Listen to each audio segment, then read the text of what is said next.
Paano nga ba baklasin itong door cover ng Hino 500?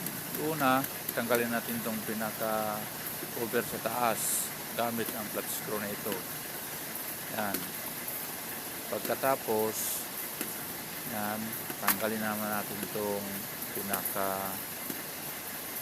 housing ng switch. Yan. Una, itong munang lagay ng sigarilyo, upos ng sigarilyo, tanggalin natin. Yan. Tapos itong housing ng switch. Yan. Pangalawa, sunod dyan, itong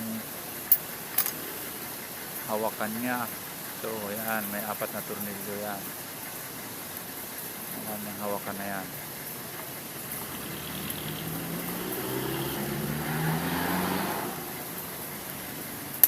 Yan. Tapos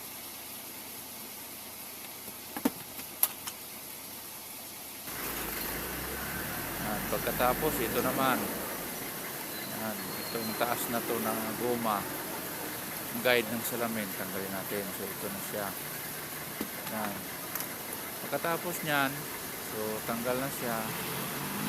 Ito namang sungkit-sungkitin na lang natin ang pagtanggal nyan, yung pinaka-cover mismo. Yan. Kailangan na natin dyan gumamit ng malapad na bagay para matanggal natin siya. Una, sa baba natin siya simulan sungkitin dito sa kanto na to. Yan. Yan, pataas. Yan, para umangat yung mga lock, kasi mga nakatusok lang ang mga lock niyan eh. Kaya kailangan sungkitin din siya simula baba, pataas. Yan.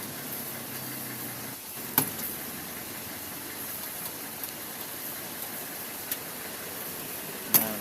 Tiyaga lang, dandahan lang, baka maputol yung lock. Hindi natin maibalik.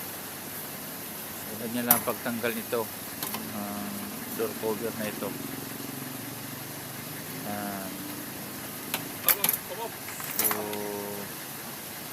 yan, tanggal na ito. Tanggalin natin ito sa tornilyo. So, yan. Tanggal na siya. Diba? Ang bilis lang. Thank you for watching.